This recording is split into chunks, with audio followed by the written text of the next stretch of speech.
தமிழகத்துல இதுவரை இல்லாத அளவுக்கு வரலாறு காணாத ஒரு ஜனநாயக படுகொலை இங்க நடந்து கொண்டு திமுகல இருந்து 4 பேர் ராஜினாமா பண்ணிட்டு இங்க வரதா இருக்காங்க.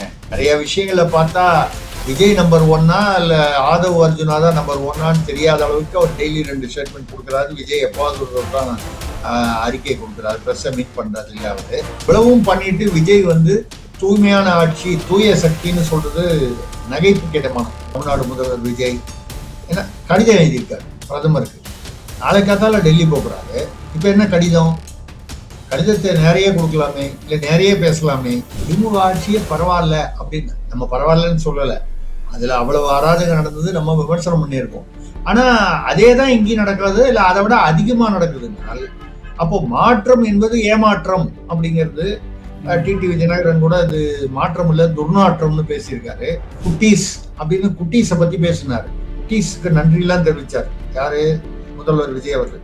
இப்ப குட்டீஸ் தானே 10 வயசு சூலூர்ல இந்த பெண் பாலியல் வன்முறை மட்டும் இல்லாம கல்லால முகத்தை செதைச்சிருக்காரு.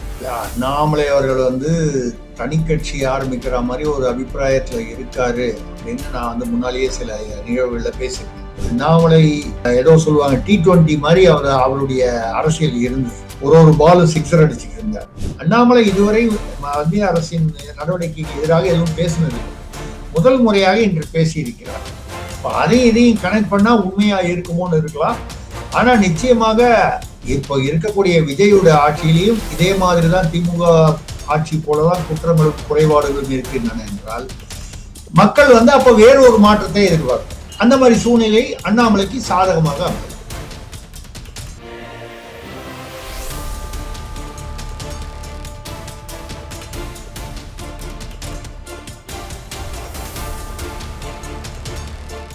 வணக்கம் தென்னவன் மீடியா நண்பர்களே, நம்ம சேனலுக்கு நீங்க கொடுக்கிற ஆதரவுக்கு மிக்க நன்றி. மேலும் சப்ஸ்கிரைப் செய்து பார்த்து ஆதரவு தருமாறு அன்போடு கேட்டுக்கிறேன். இன்னைக்கு உங்களுக்கு புதிய தகவல்களோடு திரு திரிசக்தி சுந்தரராமன் அவர்கள் நம்மளுடைய அரசியல் விவாதத்தில் இணைந்திருக்கிறார். அவர்களை வரவேற்போம். வணக்கம் சார். வணக்கம். தென்னவன் மீடியா நேயர்களுக்கும் உங்களுக்கும் என்னுடைய அன்பார்ந்த வணக்கங்கள். சொல்லுங்க. நன்றி சார். சார், அதிமுகல ஒவ்வொரு நாளும் நாளொரு மேனியும் பொழுதொரு வண்ணமுமா அங்க சட்டசபை உறுப்பினர்கள் ராஜினாமா கடிதத்தை கொடுத்துட்டு அதை சபாநாயகர் உடனே ஏத்துக்கிறதும், அவங்க அடுத்த 10-15 நிமிஷத்துல தாவேக்கால லாமினேட்டட் உறுப்பினர் அட்டை பெறதுமா இருக்கு. இது பின்னணியில என்ன நடக்குது? இதுல குதிரை பேரோ அப்படின்னு வெளியில எல்லாரும் பேசுறாங்க. உங்க கருத்தை சொல்லுங்க சார். எனக்கு தெரிஞ்சு தமிழகத்துல இதுவரை இல்லாத அளவுக்கு வரலாறு காணாத ஒரு ஜனநாயக படுகொலை இங்க நடந்து கொண்டிருக்கிறது. இது ஏன் இதை சொல்றேன்னா, இது யார் மேல தப்பு யார் ரைட்டுங்கிறதெல்லாம் இது நடந்துகிட்டு இருக்குங்கிறது உண்மை. குதிரை பேரம் இல்லாமல் அதிமுகல இருந்து இவ்வளவு பேர் திடீர்னு தவைக்கா வர வேண்டிய அவசியம் என்ன? 21 நாள் தான் ஆயிருக்கு எம்எல்ஏ ஆகி. அவங்களாம் கொத்து கொத்தா அந்த மாதிரி வராங்க அப்படின்னா அதுக்கு பின்னால கண்டிப்பா ஏதோ ஒரு இன்சென்டிவ் அவங்களுக்கு இருக்கணும். இப்ப உங்களுக்கு தெரியும், சோபா அரசியல்னு ஒரு 25 பேர் வேலுமணி சிவி சண்முகம் அவங்களுடைய குரூப் ஆதரவு சட்டமன்றத்துல கொடுத்தாங்க. அப்போ ஆளுக்கு 60 கோடி ரூபாய் கொடுத்ததாக சொல்லப்பட்டது. இந்த மாதிரி தகவல் எல்லாம் என்னைக்குமே உறுதிப்படுத்த முடியாது. யாரும் கொடுக்குறவங்களும் ஆமான்னு சொல்ல போறது இல்லை, வாங்கினவங்களும் ஆமான்னு சொல்ல போறது. நீங்க கூட இசகி சுப்பையா எனக்கு ஒரு காலத்தை தெரியும். அவரை பத்திரிகை நடத்திக்கும் போது நண்பர் தான். அவர் கூட குதிரை பேரம்னு கேட்டபோது குதிரைனா என்ன பேரம்னா என்னன்னு கேட்டார். குதிரைக்கு எதிராக பார்த்தது இல்லையா என்னமோ தெரியல. அதனால ஓகே. நான்லாம் அதெல்லாம் காசெல்லாம் ஒன்றும் வாங்கவே இல்லை. மக்கள் நலனுக்காக தொகுதியிலேருந்து ராஜினாமா பண்ணேன். உண்மையிலேயே மக்கள் நலனுக்காக, எங்கள் தொகுதி மக்களுடைய நலனுக்காக ராஜினாமா பண்ணணும்னா தொகுதி மக்கள் நலனுக்காக நிக்காமையே விட்டுக்கலாம். அது எதுக்கு ராஜினாமா பண்ணா மக்களுக்கு என்ன நன்மை? தாவேக்கா வந்ததுனால என்ன நன்மை? 2வது 1 மாசம் முன்னால இந்த தேர்தல் நடக்கும்போது இதை பத்தி தெரியலையா? இவ்வளவு நாளா கிட்டத்தட்ட எனக்கும் ரொம்ப வருஷமா அவர் இதுல இருக்காரு. அதிமுகல ஜெயலலிதா அவர்கள் இருக்கும்போது அந்த பீரியட்ல இருந்து இருக்காரு. இப்படி ஒரு எடப்பாடி அவர்கள் எடுத்தது ஆட்சி புரியும் போதும் சிஎம்மா இருக்கும் போதும் அவர் வந்து அதிமுக தான் இருந்தார். தான் இப்போ வரைக்கும் இருந்திருக்காரு 2026 வரைக்கும். இப்படி ஒரு 4 பேர். இப்போ அதுல சபாநாயகர் தான் அவரும் ஒரு காலத்துல அதிமுக இருந்தவர் தான், எம்ஜிஆர் காலத்துல மாணவர் அணியில இருந்தவர் தான், ஜேசிடி பிரபாகர். நானே 2 தடவை சந்திச்சிருக்கேன். ஏனென்றால் உடனே வந்து அதை ஏத்துக்கிறாரு, கெசட்ல போட்டு பத்துக்கிறாரு. எடப்பாடி தரப்புல இருந்து இவங்கெல்லாம் ஆதரவு தெரிவிச்சது தப்பு, அதனால நீங்க அவங்கள ஏத்துக்க கூடாதுன்னு சொல்லி லெட்டர்லாம் கொடுத்தாலும் அதெல்லாம் இக்னோர் பண்ணிட்டு அவர் வந்து பண்ணாருன்னா அவங்க கட்சிக்கு அது லாபம். இது எங்க போகுதுன்னு பாத்தீங்கன்னா, இப்ப இசக்கி சுப்பையா வந்திருக்காரு. அதுக்கப்புறம் ஒரு 2 நாள் 3 நாள் மரகதம் குமாரவேல் அவங்க இதுல இருந்து மதுராந்தகத்துல இருந்து, அப்புறம் பெருந்துறையில ஜெயக்குமார், அது வேற ஜெயக்குமார் மந்திரியா இருந்தவர்ல, அப்புறம் தாராபுரத்துல இருந்து சத்யபாமா, இவங்கெல்லாம் வந்தாங்க. உடனே நேத்திக்கு கெசட்ல, அதாவது அதை ஏற்றுக்கொண்டு கெசட்ல போட்டாரு. இன்னைக்கு இசக்கி சுப்பையா காலையில லெட்டர் கொடுத்தாரு, இப்ப சாயந்தரம் கன்ஃபார்ம் பண்ணிட்டாரு அவரு. அப்படின்னா என்னன்னா இட் இஸ் பிளான்டு. இன்னொன்னு, சபாநாயகரை ஏற்றுக்கொள்வதற்கு முன்னாலேயே அவருக்கு நீங்க சொன்ன மாதிரி லேமினேட்டட் தாவேக்கா கார்டு வந்து கொடுத்து அங்கேயே சட்டமன்ற வளாகத்திலே, அது அட்லீஸ்ட் போய் தாவேக்கா அலுவலகத்திலேயாவது வச்சுக்கலாம். அது பனையூர்லயோ எங்கேயாவது எங்க அலுவலகமோ அங்க வச்சுக்கலாம். இது ஒரு கட்சியில சேர்றத சட்டமன்ற வளாகத்துல வந்தது வந்து திமுகவை சேர்ந்த ஒரு மூத்த வழக்கறிஞர் வில்சன் கூட அவர் எம்பியா இருக்காரு, ராஜ்யசபா எம்பி. அவர் கண்டிச்சிருக்காரு. திமுக வந்து சொன்னதுனால வந்து, அதாவது யார் வந்து பேசுறாங்க அப்படின்னு நீங்க அது பார்க்காம என்ன பேசுறாங்கன்னு மட்டும் பார்த்தா நியாயம். ஏன்னா திமுக இருக்கும்போது என்னெல்லாம் பண்ணாங்க அப்படின்லாம் பார்க்கும்போது இவங்க போய் இதை பேசலாமா, இந்த நியாயத்தை பேசுவதற்கு இவங்களுக்கு என்ன தகுதி இருக்குன்ற கேள்வி வருது. எல்லாருக்கும் வரக்கூடிய கேள்வி எனக்கும் வரும். பட் அதையெல்லாம் தாண்டி யார் பேசுறாங்கன்னு விட்டுட்டு என்ன பேசுறாங்கன்னு பாத்தீங்கன்னா இது ஒண்ணு நடக்குது. இதுல அதிர்ச்சியான செய்தி இப்போ கொஞ்ச நேரம் முன்னால எனக்கு என்னுடைய கனெக்ஷன்ஸ்ல வந்தது என்னன்னா, திமுகல இருந்து 4 பேர் வந்து ராஜினாமா பண்ணிட்டு இங்க வரதா இருக்காங்க. உண்மையா? ஆமா, அப்படின்னு ஒரு தகவல் அடிபடுது. அது இதே மாதிரிதான் அந்த 25 பேர் வரப்போறாங்கன்ற தகவலை நான் வந்து முன்னாலேயே 30 பேர் அப்படின்னு சொல்லி வரப்போறாங்கன்னு சொல்லி பேசின போது அது 25ன்னு அப்புறம் கன்ஃபார்ம் ஆச்சு. அது மாதிரி நம்ம வர்றதுக்கு முன்னாலேயே தகவல்கள் நமக்கு கிடைக்கக்கூடிய தகவல்களை தான் சொல்றோம். அந்த மாதிரி எந்த தொகுதியை சேர்ந்த ராஜினாமா இல்லாட்டி எந்த பகுதியை சேர்ந்த ராஜினாமா வரல. ஆனா வந்து இது நிறைய கொங்கு பகுதியில் இருக்கக்கூடும் அப்படின்னு சொல்றாங்க. இப்ப அதிமுக வந்திருக்கிறவங்க பாத்தீங்கன்னா தாராபுரம், அப்கோர்ஸ் மதுராந்தகம் இங்க வந்துருது வட மாவட்டத்துல, பெருந்துறை, தாராபுரம் அதெல்லாம் பாத்தீங்கன்னா இங்க. அப்புறம் இசக்கி சுப்பையா அவர்கள் வந்து அம்பாசமுத்திரம்னா தென் மாவட்டம்.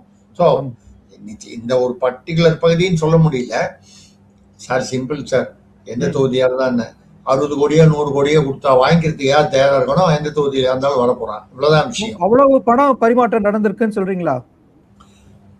இந்த 3 எம்எல்ஏ ஒன்னா வந்தாங்களே, அந்த 2 பெண்கள், ஒரு பெருந்துறை ஜெயக்குமார், அவர்களுக்கு ஆளுக்கு 100 கோடி கொடுக்கப்பட்டதாக தகவல்கள் இருக்கு. அதான் சொல்றேன், இதெல்லாம் உறுதிப்படுத்த முடியாது எந்த வகையில். யாரும் வந்து ஆமான்னு சொல்ல போறது இல்லை, எண்ணி பார்த்து நம்மள்ட்ட கன்ஃபார்ம் பண்ண போறது இல்லை. ஆனால் அந்த மாதிரி நீங்க யோசனை பண்ணி பார்த்தீங்கன்னா சரி, இது ஒரு பக்கம். அந்த பக்கம் திமுகல இருந்தையும் வராங்க. ஏற்கனவே திருப்பூர்ல இருந்து அவர் பேர் செல்வராஜ் நினைக்கிறேன், மாவட்ட செயலாளராக இருந்தவர் ராஜினாமா பண்ணிட்டு தாவேக்கா வந்துட்டார் திமுகல இருந்து. பட் அவர் எம்எல்ஏ இல்லை. அதே மாதிரி ஒரு ஒன்றிய செயலாளரும் ஒரு பெண்மணி, அவங்களும் திமுகல இருந்து இங்க வந்துட்டாங்க. சோ இந்த அதிமுகல இருந்து மட்டும் விஜயுடைய தலைமையிலான தாவேக்கா இந்த பக்கம் அதிமுகல இருந்தும் நிறைய பேர் வர வச்சுட்டாங்க. அதுல பாத்தீங்கன்னா இந்த வேலுமணி அவர்கள், சி வி சண்முகம் தலைமையில 25 பேரா வந்தது. கிட்டத்தட்ட ஒரு 10-12 பேர் திரும்பி, அவர் நத்தம் விஸ்வநாதன், தங்கமணி, அவர் வந்து வேலுமணி அவர்களுடைய சம்பந்தி, அவர் உறவினர், அவரு வேலுமணி குரூப்னு சொல்லலாம். அப்புறம் பாலகிருஷ்ண ரெட்டின்னு தர்மபுரியிலேருந்து அவர் முன்னாள் அமைச்சராக இருந்தாரு. அந்த மாதிரி வந்து சி வி சண்முகத்துக்கு ரொம்ப வேண்டியவர்னு சொல்லக்கூடிய அவர் திருத்தணி எம்எல்ஏ ஹரி, ஹரியனுமோ இந்த மாதிரி நிறைய பேர் ஒரு 10-12 பேர் வந்து திருப்பியும் வேலுமணி குரூப்பை விட்டுட்டு எடப்பாடிகிட்ட போய் நாங்க ஏதோ இந்த இதுல சொல்ற மாதிரி இனிமேல் ஒழுங்கா இருக்கும், இனிமேல் சமத்தா இருக்கும்ன்ற மாதிரி போய் அங்க போய் நாங்கள் அதிமுகவில் தான் தொடர விரும்புகிறோம், எங்களுடைய இந்த மாதிரி நடந்ததுக்கு வருத்தத்தை. அது மட்டும் இல்லாமல் இங்க வந்து சட்டமன்றத்துல சபாநாயகர்கிட்ட வந்து ஏற்கனவே நாங்கள் போன தடவை அந்த ஸ்வேரிங் அந்த சட்டமன்றம் இது பண்ண போது, இந்த நம்பிக்கை தீர்மானம் வந்த போது கொடுத்த ஆதரவை நாங்கள் வாபஸ் வாங்கிக் கொள்கிறோம் அப்படின்னு லெட்டர் கொடுத்துட்டு வந்திருக்காங்க. கிட்டத்தட்ட ஒரு நேற்று ஒரு 4-5 பேர், இன்னைக்கு ஒரு 5+2 7 பேர், கிட்டத்தட்ட 10-12 பேர். இது ஒரு பக்கம் நடந்திருக்கு. ஒரு 4 பேர் தாவேகாவுக்கு வந்துட்டாங்க. இவங்க வந்து எம்எல்ஏ பதவியை ராஜினாமா பண்ணிட்டாங்க. நீங்க நினைப்பீங்க திமுகவா இருக்கட்டும், ஐ மீன் அதிமுகவா இருக்கட்டும் திமுகவா இருக்கட்டும், இப்போ ரிசைன் பண்ணா எம்எல்ஏ பதவி போயிடுதே, இவங்களுக்கு என்ன பிரயோஜனம்? இடைத்தேர்தலில் இவங்களையே வந்து நிக்க வைக்கிறேன்னு உறுதி கொடுத்திருக்காரு விஜய் தலைமையிலான அந்த தாவேகா. இடைத்தேர்தல் வச்சா தாவேகா இப்போ ஒரு அலை, ஒரு ட்ரெண்ட் ஆல்ரெடி அந்த வின் பண்ற ட்ரெண்ட் இருக்கு. ஜெயிச்சிருவோம். ஜெயிச்சு வந்தா மந்திரி கொடுக்க முடியாது. ஏன்னா ஆல்ரெடி 234 தொகுதிக்கு வந்து 35 மந்திரி தான் மேக்சிமம், அதிகபட்சமாக 35. ஆனா 35 ஆல்ரெடி நிரப்பியாச்சு. அப்ப யாரையும் வெளியில அமிச்சாதான் வேற யாரையாவது உள்ள சேர்க்க முடியும். இப்போ வேலுமணி போன்றவர்கள்லாம் ஏன் வரல? சி.வி. சண்முகம் போன்ற பெரிய தலைவர்கள்லாம், நத்தம் விஸ்வநாதன் எல்லாம், இவரெல்லாம் ஒரு மூத்த தலைவர்கள் ஏன் வரலன்னு கேட்டா, இனிமேல் அங்க இடம் இல்லை எங்க அமைச்சரவையில். ரெண்டாவது, இவங்களை இடைத்தேர்தலில் நிக்க வச்சா யாரை எதிர்த்து இவங்க இவங்களுக்கு யார் வேலை செய்யணும்? ஏற்கனவே இவங்க கிட்ட தோத்து போன தாவேகா நிர்வாகிகள் இல்ல யாரோ ஒரு வேட்பாளர் தான். வேலுமணி ஜெயிச்சிருக்காருன்னா அவரோட தொகுதியில அடுத்தது 2வதா வந்திருக்கிறவர் தாவேகாவா இருக்கலாம், 2வதோ 3வதோ வந்திருக்கலாம். அவங்க எல்லாம் சேர்ந்து வேலை செஞ்சுதான் அவரை வந்து திருப்பி ஜெயிக்க வைக்கணும். அது எப்படி? என்னதான் கட்சினா கூட இந்த பாலிடிக்ஸ் கொஞ்சம் காம்ப்ளிகேட் ஆயிடும். இன்னொன்னு, இப்போ ஆதவர்ஜுனா வந்து கிட்டத்தட்ட நம்பர் 2ங்கிற மாதிரி இருக்காரு. நிறைய விஷயங்களை பார்த்தா விஜய் நம்பர் 1 இல்ல ஆதவ் அர்ஜுனா தான் நம்பர் 1 தெரியாத அளவுக்கு அவர் டெய்லி 2 ஸ்டேட்மெண்ட் கொடுக்குறாரு. விஜய் எப்பாவது தான் அறிக்கை கொடுக்குறாரு, பிரஸ் மீட் பண்றாரு இல்ல அவரு.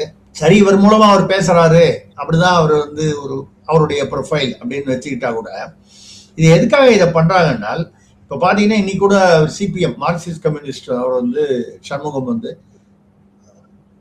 முதல்ல ஆதரவு இல்லைன்னாங்க. அதுக்கப்புறமா ஆதரவுன்னு கடைசி நிமிஷத்துல இவங்களுக்கு திமுக கூட்டணியை விட்டு பிரிந்து வெளியிலிருந்து ஆதரவு அப்படின்லாம் சொன்னாங்க. இப்போ வந்து அவர் என்ன பேசியிருக்காருன்னா, இந்த மாதிரி வந்து அதிமுகல இருந்து வரவங்களை வரவேற்று இப்படி ஏற்றுக்கொள்வது தாவேகாவிற்கு இது ஆரோக்கியமான அரசியல் இல்லை. உண்மையை சொல்ல போனா இவரு விசிகால விடுதலை சிறுத்தைகள்ல அவர் 1 இயர்ஸ் வந்து அமைச்சர் ஆயிட்டாரு. 2 பேர்ல ஒருத்தருக்கு அமைச்சர் கொடுத்தாச்சு. ஐயுஎம்எல்லையும் காதர் மொய்தீன் அவர் தலைமையிலான ஐயுஎம்எல் முஸ்லீம் லீக்லயும் ஷாஜகான் ஒருத்தருக்கு அமைச்சர் கொடுத்தாச்சு. அதுலயே வந்து பாத்தீங்கன்னா இந்த இன்னொருத்தர், இந்த யார் ஒருத்தர் அப்துல் ஏதோ ஒரு பேர், அவர் வந்து ரொம்ப கோபமாயி அன்னைக்கு அந்த ஷாஜகான் அமைச்சரை பதவியை ஏற்றுக்கொள்ளும் போது அதை அவர் புறக்கணிச்சுட்டாராம். இருக்கிறதே 2 எம்எல்ஏ. இதெல்லாம் இன்னைக்கு இவர் பேசுறத பார்த்தா மார்க்சிஸ்ட், அதாவது அவங்களுக்கு வந்து இது இப்படி நடப்பது வந்து அவங்களுக்கு விருப்பம் இல்லை, அது அவங்களுக்கு பிடிக்கல. அப்போ இதுக்காக தான் விஜய் வந்து அடுத்த 6 மாதமாவது ஆட்சி கவிழாம இருக்கணுங்கிறதுக்காக அதிமுகல இருந்து கொஞ்சம் பேரு, திமுகல இருந்து கொஞ்சம் பேரு, ஏற்கனவே அந்த திமுக கூட்டணியில இருந்து இருந்தவங்க வந்துட்டாங்க. இதுல யாராவது வெளியில இருந்து ஆதரவுன்னு சொல்றவங்க எப்பனாலும் விலக்கிக்கலாம். இப்போ விசிகா சொல்லிட்டாரு, நாங்கள் ஆட்சியை கவிழ்க்க மாட்டோம், கடைசி வரைக்கும் இருப்போம். ஏன்னா மந்திரி கொடுத்துட்டாருல. ஆமா ஆமா. ஐயுஎம்எல்லும் அதே மாதிரி இருந்துருவாங்க. பட் பாக்கி 2 பேரும் 4 பேர் சொல்ல முடியாது. சிபிஎம்மும் அவங்க வேண்டான்ட்டாங்க மந்திரி. அப்படி வேண்டான்னு சொல்லும் போது தேர் இஸ் நோ கமிட்மெண்ட், எப்போ வேணாலும் போயிடலாம். இதுக்காக தான் நீங்க பாத்துட்டீங்கன்னா இப்ப ரிசைன் பண்ணவங்க வரைக்கும் 4 பேர் ஆச்சு அதிமுகல இருந்து. ஏற்கனவே அவர் 108 இருந்தது, அவர் திருச்சி கிழக்குல ரிசைன் பண்ணிட்டாரு. அங்க இடைத்தேர்தல் வரும். இப்ப 5 இடைத்தேர்தல் ஆஸ் ஆஃப் நவ். இதுக்கப்புறம் இந்த பக்கம் ஒரு 5 பேர், அந்த பக்கம் ஒரு 5 பேர் திமுகல இருந்துன்னா கிட்டத்தட்ட ஒரு 15 தொகுதியில இடைத்தேர்தல் வரும். இடைத்தேர்தல் எப்போ வரும்? 6 மாசத்துக்குள்ள வைக்கணும். நார்மலா ஒரு 4 மாசம் கழிச்சு தான் வைப்பாங்க. 3-4 மாசம் கழிச்சு உடனே வைக்க மாட்டாங்க. இந்த இடைப்பட்ட காலத்துல பாத்தீங்கன்னா அந்த நம்பர் 234ன்றது ஒரு இங்கேருந்து ஏற்கனவே ஒரு 4-5 பேர் வந்துட்டாங்க, இன்னொரு 5 பேர் இங்கேருந்து வந்தாங்க, திமுகலேருந்து ஒரு 4-5 பேர்னா ஒரு 15 பேர் அப்படின்னு சொன்னால் 234ங்கிற நம்பர் ஆட்டோமேட்டிக்கா 220 இல்ல அதை விட கம்மியா கூட வரலாம். அப்படி வரும்போது மெஜாரிட்டின்றது கிட்டத்தட்ட இவங்களுடைய தாவேக்காக்கு இருக்கக்கூடிய 107 ஒட்டி வந்துடும். 107 வந்துருச்சுன்னா பிரச்சனையே இல்லை. எந்த கட்சி வெளியில போறேன்னு சொன்னாலும் கவலை இல்லை. விசிகாவும் ஐயுஎம்எலும் போறதுக்கு வாய்ப்பு இல்லை, ஏன்னா மந்திரி வாங்கிட்டாங்க. இனிமேல் மந்திரின்னா பார்க்க வேண்டிய வேலையை அவங்க பார்க்கணும். மக்கள் பணியா இருந்தாலும் சரி, அது எப்படி இருந்தாலும் சரி. ஆமா, அவங்களுடைய அவங்கவுங்க வேலையை பார்த்துட்டு இருப்பாங்க. அவ்வளவு சீக்கிரம் விட்டுற மாட்டாங்க மந்திரியானது. இந்த கணக்குல பாத்தீங்கன்னா ஒரு 111, அவருக்கு 107, இவங்க 2 அப்படின்னா கூட 111. அப்போ 222 ஆகணும்னா ஒரு 12 பேர் இழுக்கணும். 4 பேர் ஆல்ரெடி இழுத்தாச்சு, இன்னொரு 8 பேர் இழுக்கணும். நான் சொல்ற கணக்கு தான் வரும். இங்க இருந்து ஒரு 4-5 பேர், அங்க இருந்து ஒரு 4-5 பேரும் வரும். இது ஒரு பக்கம் நடந்துகிட்டு இருக்கு. இது குதிரை பேரம் ஏறத்தாழ 60 கோடினாங்க, இப்ப 100 கோடி ஆயிடுச்சு அப்படின்னு தகவல்கள் வருகின்றன. ஒரே ஒரு சந்தேகம் சார். இந்த குதிரை பேரத்துல குதிரை பேரும் அப்படின்னு நம்ம வந்து ஒரு மாதிரி நம்ம சொல்றோம். அந்த அதிமுகல இருந்து அவங்க தாவேக்கால போய் சேர்ந்திருக்காங்க. சில பேர் வந்து வேலுமணி சண்முகம் குரூப்ல இருந்து எடப்பாடி ஐயா கிட்ட திருப்பி வந்து சேர்றாங்களே, அங்க ஏதாவது பேரா இருக்குமா? இல்ல, அவர் வந்து திரும்பி வந்தா 10 கோடி ரூபா கொடுக்குறேன்னு சொல்றாருன்னு சொல்றாங்க. பட் என்னை பொறுத்த வரைக்கும் அரசியல்வாதி யாரா இருந்தாலும் 10 பெருசா 60 பெருசா 100 பெருசான்னு தான் கணக்கு பார்ப்பாங்களே தவிர கொள்கையாவது கொத்தவரையாவது அதெல்லாம் ஒன்றும் கிடையாது. தமிழ்நாட்டு அரசியல் பொதுவாகவே இந்திய அரசியல், அதுலயும் தமிழ்நாட்டு அரசியல்ல இல்ல. அவங்களுக்கு என்ன ஒரு பயம்னா, இந்த இடைத்தேர்தலில் நின்று ஒருத்தர் ஜெயிக்க முடியாம போயிட்டா நீங்க கேட்பீங்க அப்ப ஏன் திரும்பி போறாங்க. 10 நாளைக்கு முன்னால இருந்த புத்தி இப்ப எப்படி மாறுச்சு, 10 நாளைக்கு முன்னால புத்தி முதல்ல எப்படி மாறுச்சு, அப்புறம் மறுபடியும் வந்து அது எப்படி ரிவர்ஸ் ஆச்சு அப்படின்னா சிம்பிள். அங்க அமைச்சரோ வாரியமோ கிடைக்கும்னு நினைச்சாங்க.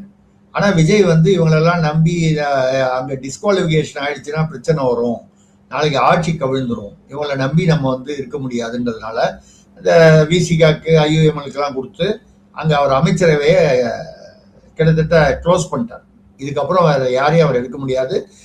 உள்ள இருக்கிறனால வெளியில அமிச்சாதான் அந்த இடத்துல ஃபில்அப் பண்ண முடியும்.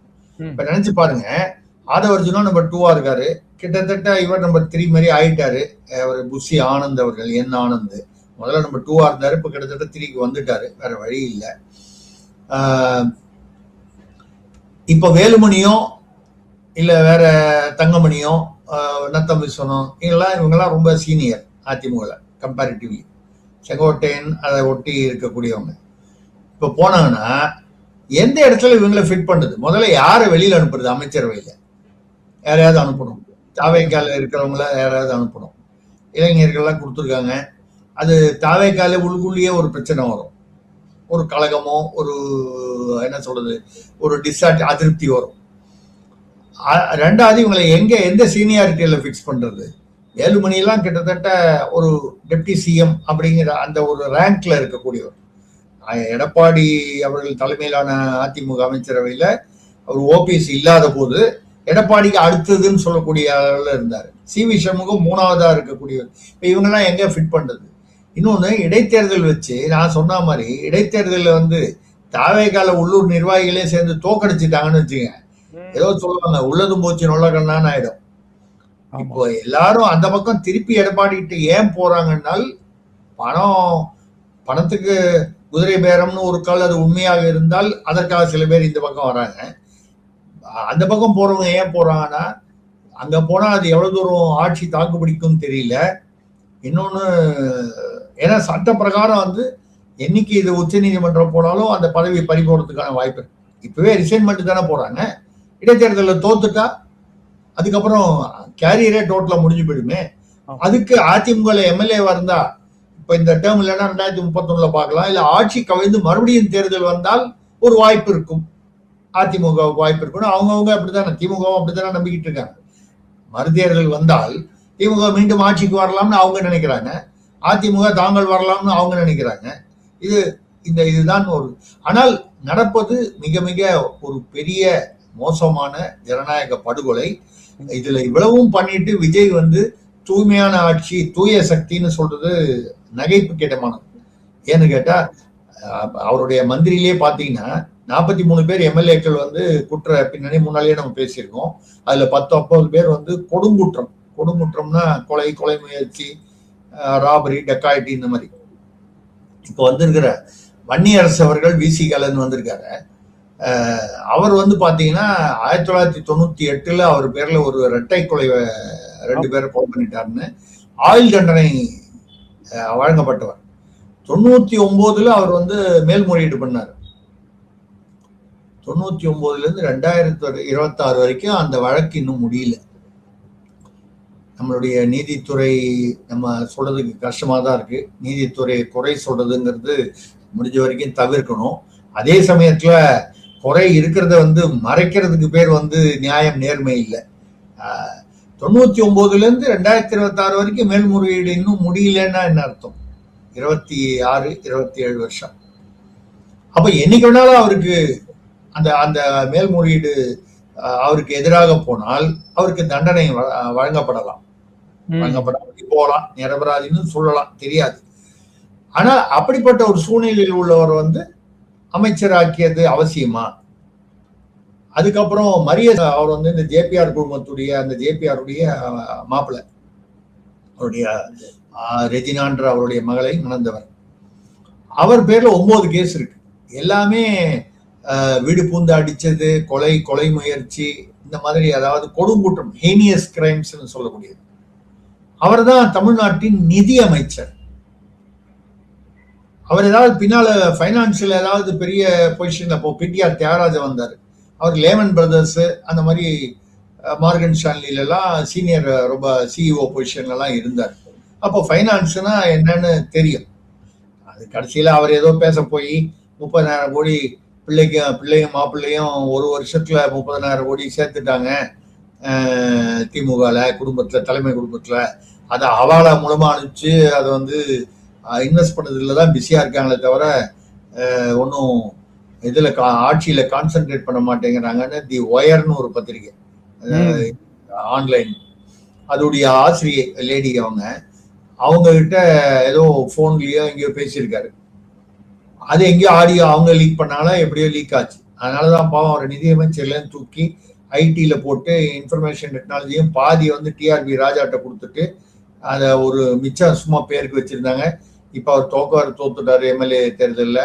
அவர் பாட்டில் நான் அமெரிக்கா போறேன், ஏதோ லெக்சர்லாம் போறேன் வரேன், அப்புறமா நான் தற்காலிக ஓய்வுன்னாரு. என்னை பொறுத்த வரைக்கும் அரசியலில் இருந்து நிரந்தர ஓய்வு தான். இல்லை, எதுக்கு சொல்றேன்னா, அந்த மாதிரி ஒரு பிடிஆர் தியாகராஜன் அவர் திமுக எந்த கட்சின்றதை விட விஷய ஞானம் உள்ளவர், நிதி அமைச்சராக வந்தார்னா அதற்கான தகுதிகள் உள்ளவர், திறமையும் பின்னணியும் உள்ளவர். இப்போ மரிய செல்வம் வந்திருக்காரு. அவர் இந்த ஜேபிஆர் குழுமத்துல ஒரு இயக்குனர். ஜேபிஆர் ஆரம்பிச்சாரு. ஜேபிஆர் முதல்ல சாதாரண ஒரு கான்ஸ்டபிளா இருந்தவர். அதுல ஏதோ வேலை நிறுத்தம் செய்யப்பட்டார்னு சொல்லுவாங்க. அதுக்கப்புறம் ஒரு தனியார் கம்பெனியில என்ன சொல்றது, ஒரு வாட்டர் பாய் அந்த மாதிரி கடைநிலை ஊழியராக இருந்தவர். அதுக்கப்புறம் எம்ஜிஆர் பீரியட்ல சாராய கடை ஆரம்பிச்ச போது, அது எம்ஜிஆர் பீரியட்லயும் தொடர்ந்தது. அது கருணாநிதி ஆரம்பிச்சது 1971. அது தொடர்ந்து வந்து அதிலிருந்து அவர் டெவலப் ஆகி கல்வி தந்தைன்னு வந்துட்டார். தமிழ்நாட்டுல பாத்தீங்கன்னா யாரெல்லாம் கல்வி தந்தைன்னு போட்டுக்கிறாங்களோ அவங்க எல்லாரும் ஒரு சாராய ஆளை வச்சிருக்கணுங்கிறது ஒரு கட்டாயமா போச்சு. சாராய தந்தை அப்படின்னு வேற ஏதோ சொல்றதுக்கு பதிலாக கல்வி தந்தைன்னு சொல்லிடுறாங்க. இல்லைன்னா ஆஸ்பத்திரி வச்சிருக்காங்க, மருத்துவமனை. இதுக்கு பின்னால உள்ள ஆட்கள் பூரா வந்து இந்த சாராய ஆலை, ஏன்னா அங்கதான் பணம் அவனுக்கு கொட்டுது. இது ஒரு தமிழ்நாட்டுல வந்து நடந்துகிட்டு இருக்கு. சரி, விஜயோடைய ஆட்சி எப்படி நடக்குது அப்படின்னு சொல்லி நீங்க பார்க்கும்போது பாத்தீங்கன்னா, சில விஷயங்கள் பேசும்போது ஊழலை ஒழிப்போம், ஆதவர்ஜுனா தான் பேசுறாரு. ஊழலை ஒழிப்போம், சிஎம்டிஎல ஒழிப்போம், தாட்கோல் ஒழிப்போம்னு. 10 ரூபா பாலாஜின்னு சொல்லிதான் கரூர்லயே 41 பேர் நெரிசல்ல உயிரிழக்க வேண்டிய அந்த ஒரு துர்சம்பவம் நடந்தது. இப்ப பாத்தீங்கன்னா 20 ரூபா வசூல் பண்றாங்க இல்லீகலா, அன்அபிஷியலா. அது மட்டும் இல்லாம இப்போ வந்திருக்கிற விக்னேஷ் அவர் தான் அந்த தாட்கோ டாஸ்மாக் அந்த துறை அமைச்சர், இளைஞர். அவர் என்ன சொல்றாருன்னா, ரொம்ப நியாயம் அந்த மாதிரி வசூல் பண்றது. என்னன்னு கேட்டா டிரான்ஸ்போர்ட் மிஸ்லேனியஸ் எக்ஸ்பென்சஸ் எல்லாம் இருக்கு, அதுக்காக தான் வசூல் பண்ணும். அப்ப என்ன கேள்வி வருதுன்னா, அன்னைக்கு நீங்க செந்தில் பாலாஜி ஒன்றும் உத்தமர்னு நம்ம வந்து அவருக்கு இது வாங்கல, நம்ம அவருக்கு ஆதரவா பேசல. அவர் பண்ணாலும் தப்பு தான், அது அந்த தப்பை நம்ம சொல்லல. ஒரு பீரியட்ல அவர் கரூர் மாஃபியான்னு சொல்லி ஸ்டாலின் அவர்களே 2016 தேர்தலில் அவரை முதல்ல நாங்க ஆட்சிக்கு வந்தா ஜெயிலில் போடுவோம்னு சொன்னாரு. அதுக்கப்புறம் அது கம்ப்ளீட்டா மாறிடுச்சு, அதெல்லாம் ரைட். ஆனால் செந்தில் பாலாஜி செய்த போது அந்த 10 ரூபா பாலாஜின்னு சொல்லி அந்த பாட்டு தானே அந்த கரூர்லயே அந்த பிரச்சனையே வந்தது, நெரிசல் வந்தது. ஆமா, யார் மேல தப்போ, ஆனா வந்ததுதான். இப்போ 20 ரூபா வாங்குறாங்க, அதை வேற வந்து நியாயப்படுத்தி பேசுகிறார் அமைச்சர். அதாவது அந்த அமைச்சர் வந்து என்ன சொல்றாரு, மதுவிலக்கு முழுசா கொண்டு வந்தால் அதுக்கப்புறம் கள்ள சாராயமும் கஞ்சாவும் அதிகமாயிடும், ஆனால் தான் கொண்டு வரல. பழைய பல்லவி இது இப்ப இல்ல, 1971 கருணாநிதி அவர்கள் வந்து சாராய கடையை வந்து ஓப்பனா திறந்து விட்ட போது அப்பலேருந்தே இதே பல்லவி தான். கிட்டத்தட்ட 29, 40, 54 வருஷமா இதே கதை தான். வந்தா கள்ளசாராயம் உண்டு. அப்படியா இருந்தா ஒரு உதாரணத்துக்கு குஜராத் எடுத்துக்கிட்டீங்கன்னா, குஜராத்ல பூரண மதுவிலக்கு. ஏதோ இங்கொன்றுமா கள்ளசாராயம் வந்து இருக்கலாம், கம்ப்ளீட்டா ஜீரோ கிரைம்ங்கிறது எங்கேயுமே பாசிபிள் இல்லை. அது மாதிரி வரும்போது ஏன் அங்க வந்து அவங்களுக்கு வந்து டெபிசிட் பட்ஜெட் இல்லையே, சர்ப்ளஸ் பட்ஜெட், மது மூலமா வருமானமே இல்லை. அங்க உத்தரப்பிரதேசத்துல பாத்தீங்கன்னா யோகி ஆதித்யநாத்ல இதே மாதிரி சாராய கடைகள் இருக்கு. ஆனா கம்ப்ளீட்டா ஆன்லைன் டெண்டர், ரொம்ப ஸ்ட்ரெயிட் ஃபார்வர்டா. யார் எடுக்கிறோன்னா ஆன்லைன்ல அந்த ஒரு குறிப்பிட்ட டயத்துல எடுக்கணும், வேண்டியவன் வேண்டாதவெல்லாம் ஒன்றும் கிடையாது, ரொம்ப ஸ்ட்ரிக்டா இருக்கேன். அதுல வருமானம் வருது. அங்கேயும் வந்து பாத்தீங்கன்னா ரெவென்யூ எக்ஸஸ். தமிழ்நாட்டுல இவ்வளவு தூரம் வந்திருக்கு, கிட்டத்தட்ட 12 ஆலை இருக்கு சாராய ஆலை, அதுல 11 திமுக சார்ந்தவர்கள். இதுதான் வந்து, ஆனால் வந்து தமிழ்நாட்டுல டெபிசிட் பட்ஜெட், இதுல வேற இலவசங்கள் 4.5 லட்சம் கோடி, அதுல வருமானம் ஒரு ஆனுவல் பட்ஜெட்டு, அதுல பாதி சம்பளம் வட்டி நம்ம பேசணும், பென்ஷன்லாம் போயிடுது, அதாவது வாங்கின லோனுக்கு 10 லட்சம் கோடிக்கு வட்டி இதெல்லாம் போயிடுது. பாக்கி 2 லட்சம் இந்த இலவசத்துல கொடுத்துட்டா எந்த துறைக்குமே காசே இல்லை, என்ன பண்ண போறாங்கன்னு தெரியல. ரெண்டாவது குற்றங்கள் பாத்தீங்கன்னாலும், அதாவது ஊழல் அப்படின்னு சொன்னா, இப்போ மணல் கடத்தல் வந்து 20% சொல்லி பேசப்பட்டிருக்கு, நிறைய பேர்கிட்ட பேசப்பட்டிருக்கு.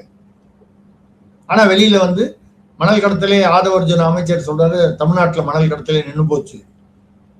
அது பாட்டு நடந்துகிட்டு தான் இருக்கு. கனிம வள கடத்தல் அது பாட்டுல நடந்துகிட்டு தான் இருக்கு. இங்க ஒரு எம்எல்ஏ ஒருத்தர், அவருக்கு வந்து கனிம வள கல்குவாரிகள், ஓகே அதெல்லாம் ஒரே வகையில தானே வருது, கனிம வளம், மணல், கல்குவாரி. கல்குவாரி ஓனர்லாம் சேர்த்து அவருக்கு ஒரு இனோவா காரும் ஒரு வீடும் கட்டி கொடுத்துருக்காங்க. இப்போ தேர்தலுக்கு அப்புறம் கட்டி கொடுப்பான். ஏன்னா 50 மீட்டர் தான் வந்து தோண்டலாம் ரூல்ஸ் பிரகாரம். 50 மீட்டர்னா உங்களுக்கு 150 அடி அப்ராக்சிமேட்டா. 2000 அடி வரைக்கும் தோன்றாங்க. 150 அடிக்கும் 2000 அடிக்கு எவ்வளவு தூரம் வித்தியாசம். 2000 அடி தோண்டி இல்லீகலா எடுத்துட்டு போறாங்க. அப்போ நாங்க அதை பண்ண போறோம்ன்றதுக்காக அட்வான்ஸா வந்து ஒரு வண்டியும் ஒரு வீடும் வந்து ஒரு செட் பண்ணி கொடுத்தா, அப்போ திமுக ஆட்சியில் ஊழல் இருக்கிறது, அதிமுகவிலும் ஊழல் இருந்தது, அதுக்கு நாங்கள் ஒரு மாற்றமாக வருகிறோம் அப்படின்னு சொல்லி விஜய் வந்தாரு. அதே ஊழல் தான் நடக்குது. இப்ப கூட ஒரு உதயநிதி அவர்கள் துணை முதல்வராக இருந்தபோது அவருடைய தம்பிகள் அப்படின்னு சொல்லப்பட்ட அவருக்கு வேண்டிய ரதீஷ்னு ஒருத்தர், அவர் வந்து 4 வருஷம் முதல்ல சாதாரணமா இருந்தாரு, 4-5 வருஷம் முன்ன மிடில் கிளாஸ்ல. திடீர்னு பாத்தீங்கன்னா 500 கோடிக்கு இது கட்டுறாரு, பெரிய மொட்டை மாடியில ஸ்விம்மிங் பூலோட ஈசிஆர்ல பங்களா.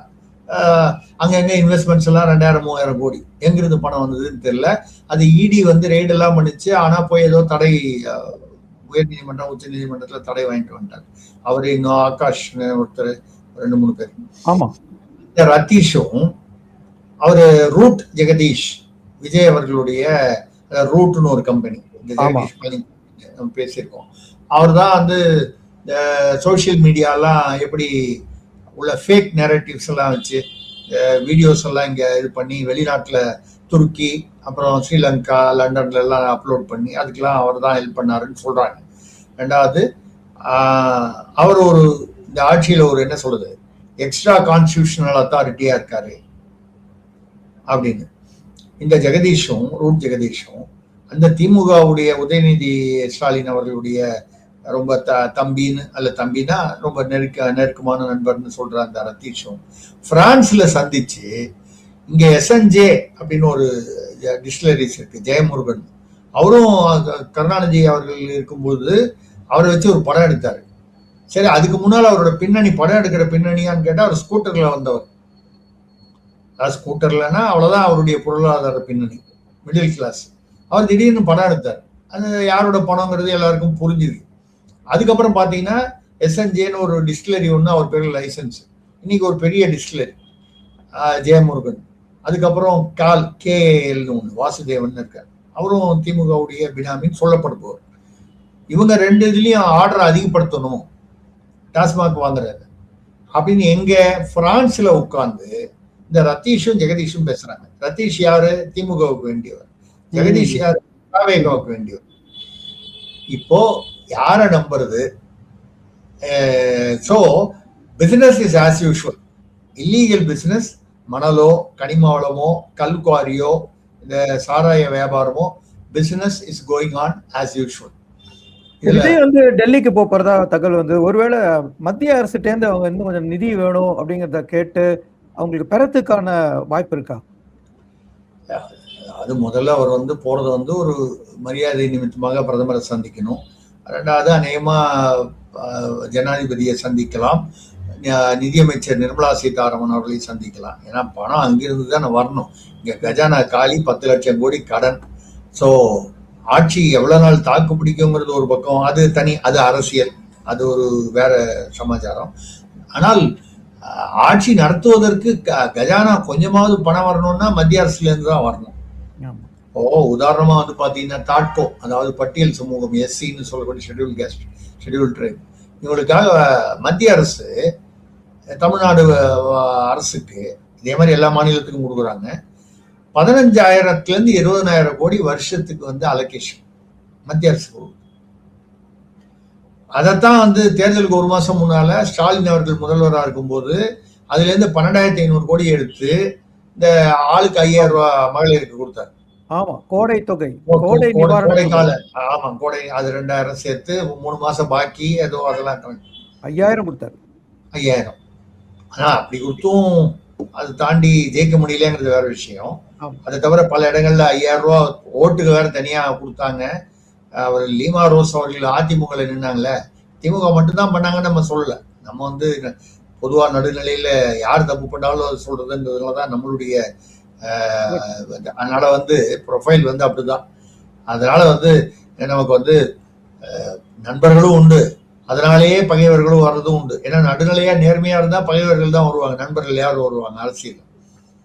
லீமா ரோஸ் அவர்கள் ஒரு ஓட்டுக்கு 10,000 ரூபாய் கொடுத்துருக்காங்க அப்படின்னு சொல்றாங்க லால்குடியில்.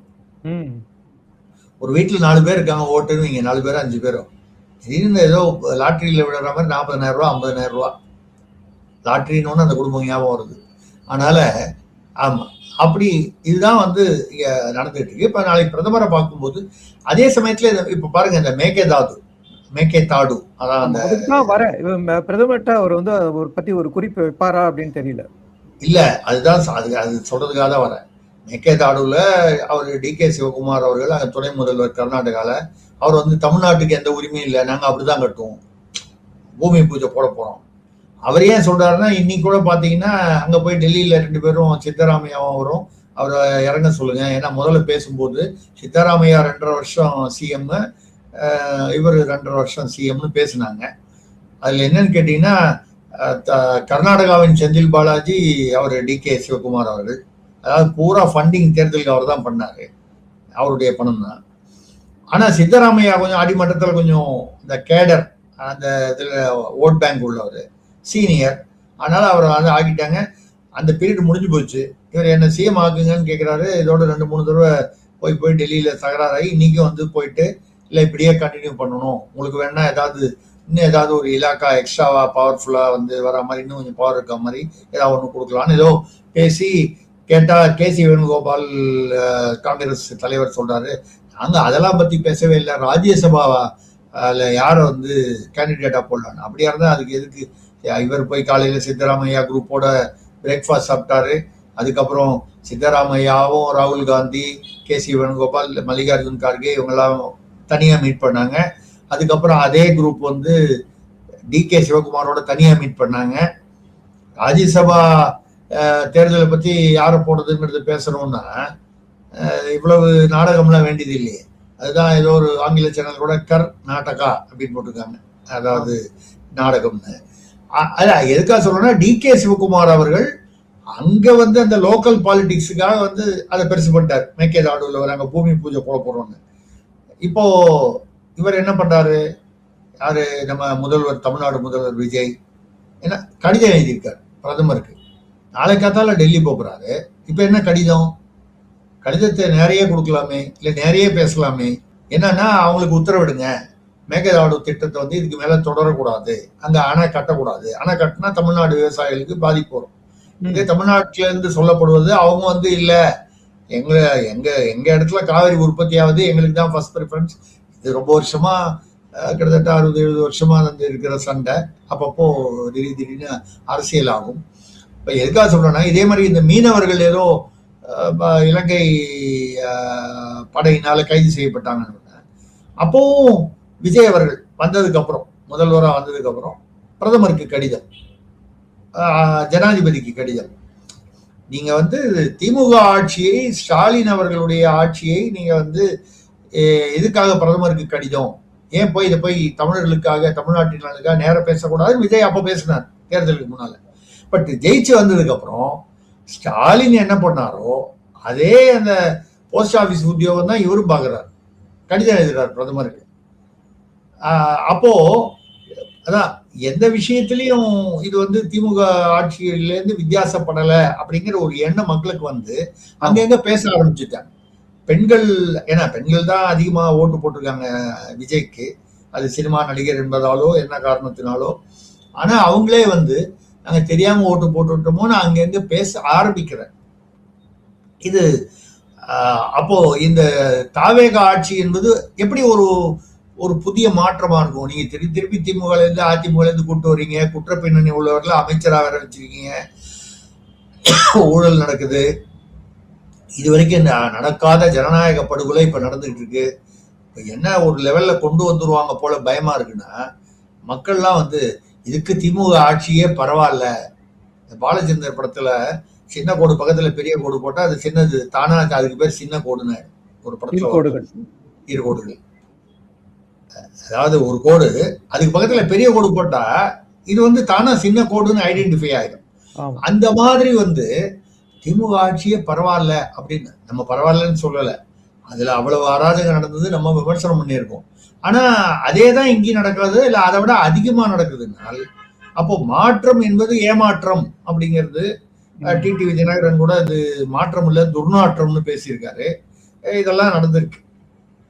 இதுதான் வந்து தமிழ்நாட்டுல இப்போ நடந்து கொள்ள இருக்கக்கூடிய விஷயம். இப்போ கனியம்பாடின்னு வேலூர்ல பாத்தீங்கன்னா, வேலூர் அருகில இருக்கு, அங்க வந்து செங்கல் சூளை நடத்துறவங்க கிட்ட எல்லாம் போய் அங்க உள்ள லோக்கல் தாவேக்கா நிர்வாகிகள் மாசத்துக்கு 1 லட்சம் ரூபாய் ஒரு சூளை, ஒரு செங்கல் சூளை போட்டு லஞ்சமாக தாவேக்காவுக்கு, தாவேக்கா உள்ளூர் நிர்வாகிகளுக்கு மாசம் 1 லட்சம். இதெல்லாம் நிறைய அந்த ஏரியால கொஞ்சம் செங்கல் சூளை நிறைய. இவங்க போய் போலீஸ்ல புகார் கொடுத்து, அதாவது இது தகராறாகி இந்த செங்கல் சூளை உரிமையாளர்கள்லாம் நடு ரோட்ல உட்காந்து சாலை மறியல் பண்றாங்க. இந்த மாதிரி லஞ்சம் வந்து கேட்கறாங்க, நாங்க எங்களுடைய ஆட்சி, உள்ளூர் நிர்வாகிகள். உடனே வந்து விஜய் தலைமையிலான தாவேக தலைமை வந்து அது யாரோ ஒருத்தர் வந்து கட்சியை விட்டு நீக்கிட்டேன் அப்படின்னு ஒரு அறிவிப்பு. திமுக இருக்கும்போது அதான் பண்ணாங்க, மேபி அதிமுக இருக்கும்போதும் அதான். திமுக பண்ணது அளவுக்கு அதிமுக பண்ணலன்னா கூட பண்ணாங்கன்றது உண்மைதான். அதுல பர்சன்டேஜ் அதான் இருகோடு பெரிய கோடு சின்ன கோடு தான். அதே மாதிரி இப்ப நடந்துகிட்டு இருக்கு. அதே மாதிரி யாரோ ஒரு நர்ஸ், துபாயில நர்ஸா இருந்த ஒரு செவிலியர் நர்ஸ் திடீர்னு ஒரு அரசு மருத்துவமனைக்குள்ள போய் ஒரு 5-6 பேர் நாளைக்கான்னு சொல்லி ஆய்வு பண்றோம். அங்க இருக்கிற டாக்டர் எல்லாம் கண்ணா முன்னான்னு பேசி, என்ன நீங்க உங்களுக்கு என்ன, நீங்க என்ன ஒரு எம்எல்ஏவா இருந்தா கூட அது ஒரு முறையா தான் வந்து செய்யணும். சாதாரண நிர்வாகி கூட இல்லை, அவங்க தாவேகாவை சேர்ந்தவர்கள். நான் போய் ஆய்வு பண்றேன். ஏன்னா நான் வந்து நர்ஸ், எனக்கு அந்த ஆஸ்பத்திரி பத்தி தெரியும். எல்லாருக்கும் தான் எவ்வளவு நர்ஸ் இருக்காங்க, எல்லாரும் போய் ஆளுக்கு ஆள் ஆய்வு பண்ணணும்னு ஆரம்பிச்சா அது என்ன ஆகும்? ஆய்வு பண்ணணும், பட் யாருன்னா ஒரு மந்திரி பண்ணணும், ஒரு எம்எல்ஏ பண்ணணும், அதற்கான உயர் அதிகாரிகள் பண்ணணும். அது யாருடைய பணியும் அவங்க செய்யணும். எல்லாரும் ஆளுகால் இஷ்டத்துக்கு உள்ள போய் பண்ண ஆரம்பிச்சா அப்போ என்ன நமக்கு சந்தேகம் வருதுன்னா, இவங்க உண்மையிலேயே ஆய்வு பண்றதுக்கு போறாங்களா, இந்த செங்கல் சூளை மாதிரி வசூல் பண்றதுக்கு போறாங்களா? எந்த மருத்துவமனைக்கு போனாலும் சில குறைபாடுகள் இருக்கும், பிரச்சனைகள் இருக்கும், ஊழல் இருக்கும், லஞ்சம் இருக்கும், சரியான ட்ரீட்மெண்ட் இருக்காது. இப்போ கூட யாரோ மூக்கில் கட்டின்னு ஆபரேஷன் பண்ணதுக்கு பதில வயத்துல ஆபரேஷன் பண்ணி ஒரு நர்ஸே இறந்து போயிட்டாங்க. அது ஒரு பெரிய தகராறு, ஒரு சிவிலியர். இந்த மாதிரி நிறைய நடக்குது. அந்த இந்த பாலியல் குற்றங்கள். அப்போ அப்படியா குட்டீஸ் அப்படின்னு குட்டீஸை பத்தி பேசினாரு. குட்டீஸுக்கு நன்றி எல்லாம் தெரிவிச்சார் யாரு? முதல்வர் விஜய் அவர்கள். பதவி ஏற்ற உடனே குட்டீஸை மறக்க கூடாது. இப்ப குட்டீஸ் தானே 10 வயசு சூலூர்ல வந்து அந்த பெண் பாலியல் வன்முறை மட்டும் இல்லாம கல்லால முகத்தை செதைச்சிருக்காங்க, நசுக்கியிருக்காங்க, அதாவது அடையாளம் தெரியக்கூடாது. மறுநாளே பாத்தீங்கன்னா விழுப்புரத்துல ஒரு 11 வயது பெண், அப்புறம் தூத்துக்குடியில இன்னும் அதாவது வயதுக்கு வந்த பெண். இப்படி தினம் வந்து இந்த கடந்த ஒரு 15 நாள்ல மட்டும் 39-40 கொலை, கற்பழிப்புகள், அந்த மாதிரி கொடூர குற்றங்கள் நடந்திருக்கின்றன. இதுல நிறைய கஞ்சா புழக்கம் தான் காரணமா இருக்குன்னு இப்போ போதை பொருள் தடுப்பு பிரிவுன்னு ஒன்று முதல் நாள் வந்த உடனே கைது போட்டார் ஃபைல்ல. அதுவும் எங்க? அந்த மேடையிலேயே. அந்த ஷோலாம் நல்லா தான் இருந்தது பாக்குறதுக்கு. ஆனா இது வரைக்கும் அந்த பிரிவு இன்னும் உருவாக்கவே இல்லை. அதே மாதிரி இந்த சிறப்பு அதிரடிப்படை சிங்கப்பெண் அப்படின்னு சொல்லி 37 மாவட்டத்துல மொத்தம் 36 பேர், கான்ஸ்டபிள்ல இருந்து ஐஜி வரைக்கும் சேர்த்து 36 பேர். அப்போ ஒரு மாவட்டத்துக்கு ஒருத்தர் கூட இல்லை. அது எப்படி சார் ஒரு ஃபுல் மாவட்டத்தையும் வந்து 24 மணி நேரமும் ஒரே ஒரு ஆள் கண்காணிக்க முடியும்? அதாவது பிராக்டிக்கலா பாத்தீங்கன்னா இது எல்லாமே வந்து இந்த ஃபில்மிங் திரைப்படத்துல வரா மாதிரி. அப்ப அவரே வந்து மெர்சல் படத்துல ரீல்ஸ் ஆட்சின்னு தானே இப்ப வந்து சொல்றாங்க. இப்ப என்னன்னா நீங்க சொல்ற மாதிரி பெரிய காட்சிகள்ல மாற்றம் இல்ல, ஆனா அரசியல்ல வந்து தமிழ்நாட்டுல ஒரு மாற்றம் தோன்ற மாதிரி ஒரு தோற்றம் வருது. ஏன்னா வந்து அண்ணாமலை வந்து புதிய கட்சி துவங்குறது குறித்து அவங்க ஆதரவாளர்கள் வந்து சமூக வலைத்தளங்களை ரொம்ப தீவிரமா ஒரு பிரச்சாரத்தை தொடங்கியிருக்காங்க. புதிய தமிழகம் ஜனதா கட்சி அப்படிங்கிற பேர்ல புதிய கட்சிக்கான சின்னம், கொடி, கொள்கைகள் எல்லாத்தையும் வைரல் ஆக்குறாங்க. ஆரஞ்சு, வெள்ளை, பச்சை நிறத்துல வந்து கொண்ட கொடியில வந்து நடுவுல அண்ணாமலை உருவப்படத்தோட இடம்பெற்றிருக்கு. அண்ணாமலை வந்து இதுக்கு பத்தி ஒன்னும் ஒரு குறிப்பு தெரிவிக்கல. ஆனா அதே சமயத்துல அந்த சிபிஎஸ்இல வந்து 9th ஸ்டாண்டர்ட்ல இருந்து 3வது மொழி கொள்கை வந்து இன்ட்ரோடியூஸ் பண்ண போறோங்கிறது 29ல இருந்ததை இப்ப 26லயே இந்த வருஷமே கொண்டு வர போறதா வந்ததுக்கு வந்து அவர் கண்டனம் தெரிவிச்சிருக்காரு.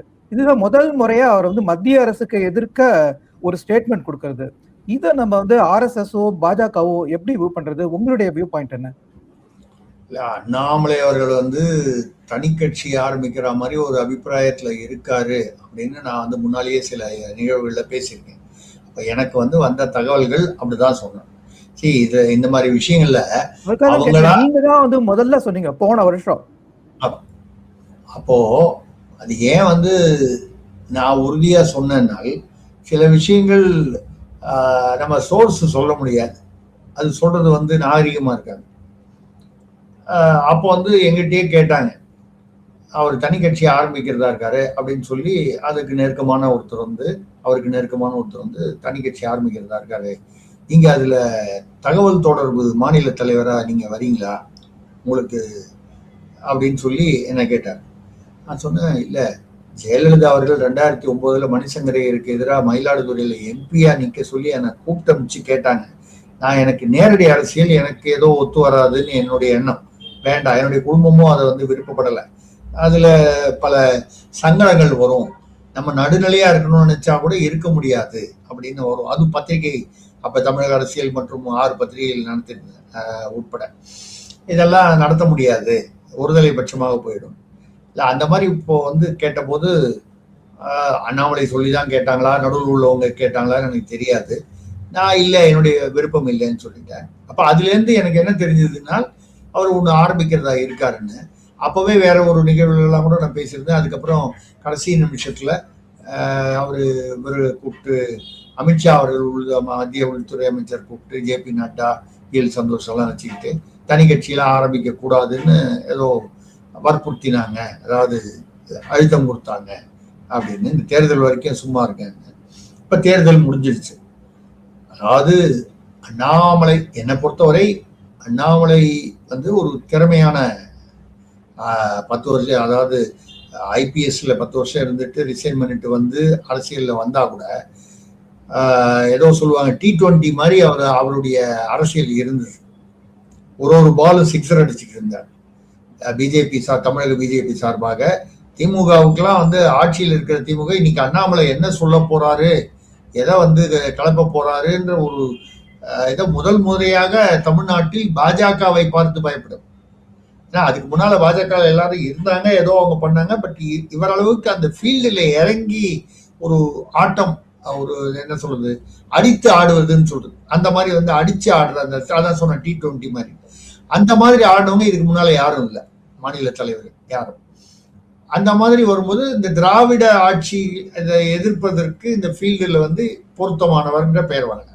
இப்போ அதே அபிப்பிராயம் தான், கருத்து தான் எனக்கு. அடித்து ஆடக்கூடியவர். இன்னைக்கு அது வந்து விஜய் வர்சஸ் உதயநிதி வந்துச்சு. ஏன்னா ஸ்டாலின் அவர்கள் கிட்டத்தட்ட ஓய்வுங்கிற மாதிரி ஒரு நிலைக்கு போய் அந்த இதில் இருக்காரு. இதுக்கப்புறம் அவர் மறுபடியும் எம்எல்ஏக்கெல்லாம் நிற்க மாட்டாருன்றது என்னுடைய கணிப்பு. கட்சி தலைவராக தொடர்வார், ஆலோசனை கொடுத்துக்கிட்டு. அடுத்த தலைமுறையான இவருக்கே 52 வயசாயிடுச்சு உதயநிதி அவர்களுக்கு.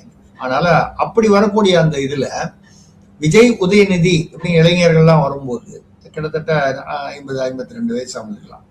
அண்ணாமலை அவர்கள் 40+ அப்ப அந்த தலைமுறைன்னு சொல்லலாம் கிட்டத்தட்ட. அப்படி வரக்கூடியவர் கண்டிப்பாக அவர் பாஜகவில் இருந்தாலும் சரி, ஒரு கால் தனியாக போவாரா இல்லையா, இந்த செய்திகள் எல்லாம் உண்மையா? ஏன்னா சமயத்துல வாட்ஸ்அப்ல வர்றதெல்லாம் வந்து உண்மையை நீங்க நம்ப முடியல. எதையாவது ஒண்ணு யாராவது ஒண்ணு கிளப்பி விட்டா அது வைரலா போயிடுது. ஆனால் ஒரே ஒரு விஷயம் என்னன்னா, உறுத்தது வந்து என்னன்னா, அண்ணாமலை இதுவரை மத்திய அரசின் நடவடிக்கைக்கு எதிராக எதுவும் பேசினதில்லை. முதல் முறையாக இன்று பேசி இருக்கிறார். அப்ப அதையும் இதையும் கனெக்ட் பண்ணா உண்மையா இருக்குமோன்னு இருக்கலாம். ஆனா நிச்சயமாக பாஜக அண்ணாமலையை அவ்வளவு சீக்கிரம் வந்து விட்டுற மாட்டாங்கன்னா, நான் வந்து எதுக்கு சொல்றேன்னா, ஒரு திறமையானவர், நன்கு தமிழ்நாட்டுடைய அந்த கிளைமேட் தெரிஞ்சு செயல்படக்கூடியவர். அவரை வந்து நம்ம வந்து இது பண்ணக்கூடாது, விட்டுறக்கூடாது. அப்படிங்கிறதுல நிச்சயமா ஏதோ ஒரு வகையில அவங்க அதை எப்படி எடுத்துக்க போறாங்க, அவங்க அதை எப்படி ஹேண்டில் பண்ணுவாங்கன்னு தெரியல. ஆனால் அண்ணாமலை தமிழ்நாட்டு, அதாவது நடுவில் வந்து அவர் மாநில தலைவராக போறதுக்கு பதிலாக மத்திய அமைச்சர் ஆக்குறாங்க, ராஜ்யசபா எம்பி ஆகின்னு ஒரு பேச்செல்லாம் வந்து ஒரு 10 நாள் முன்னால பேச்சு இருந்தது. அப்படியும் செய்யலாம். அதுக்கப்புறம் ஒரு வருஷம் பொறுத்து அவரை மாநில தலைவராக கொண்டு வரலாம். ஏன்னா 2029 தானே அடுத்தது பாஜகவை பொறுத்தவரை. இதுக்கப்புறம் நடக்கக்கூடியது 2029 பாராளுமன்ற தேர்தல் தான் அவங்களுக்கு முக்கியம். தமிழ்நாட்டில் அரசாளணும்னு பாஜக நினைப்பதற்கு வாய்ப்பில்லை தனியாக. அதனாலதான் அதிமுக கூட்டணின்னு ஏதோ ஒரு இடத்துல கூட்டணி. அந்த வகையில பார்த்தா அண்ணாமலைக்கு நல்ல ஒரு அரசியல் எதிர்காலம் இருக்கிறது, அதற்கான திறமை அவரிடம் இருக்கிறது என்பதுதான் நம்மளுடைய கருத்து. தனி கட்சியை ஆரம்பிக்கிறாரா இல்லையாங்கிறத அவர் தான் உறுதிப்படுத்தணும். வாட்ஸ்அப்ல வர செய்திகளை வச்சுக்கிட்டு நம்ம ஆரம்பிக்கிறாருன்னு சொல்ல முடியாது, இல்லைன்னு சொல்ல முடியாது. ஆரம்பிக்கும் எல்லாருக்கும் உரிமை இருக்கு, அவருக்கும் உரிமை இருக்கு அப்படின்னு நம்ம எடுத்துக்கலாம். இல்ல பாஜகலயே தொடர்ந்து ஒரு நல்ல என்ன சொல்றது, ஒரு மத்திய அமைச்சர் பதவியோ இல்ல பின்னால மாநில தலைவர் பதவிக்கோ வந்து சிஎம் கேண்டிடேட்டா கூட வரலாம். அது ஏன்னா முதல்ல அப்படித்தானே வருவாரு அப்படின்ற எதிர்பார்ப்பு தானே இருந்தது. உண்மையை சொல்ல போனால் எடப்பாடி அவர்களுக்கும் அண்ணாமலை அவர்களுக்கும் அந்த பர்சனல் இது, அந்த அவங்களுக்குள்ள உள்ள அந்த கெமிஸ்ட்ரி சரியா ஒர்க் அவுட் ஆகாதனாலதான் அந்த பிரச்சனையே வந்து. இல்லைன்னா அண்ணாமலை அவர்கள் இங்கேயே மாநில தலைவராகவே தொடர்ந்து இருப்பார். ஏன்னா நாகேந்திரனை மாற்ற வேண்டிய அவசியம் வந்திருக்காது. இப்போ மத்திய பாஜக தேசிய அளவில் அவங்க அதை எப்படி எடுக்கிறாங்க, அண்ணாமலையுடைய உண்மையான விருப்பம் என்ன, தனி கட்சி தான் என்பது அவருடைய இதுனா, இப்படி கூட நீங்க நினைச்சு பார்க்கலாம்.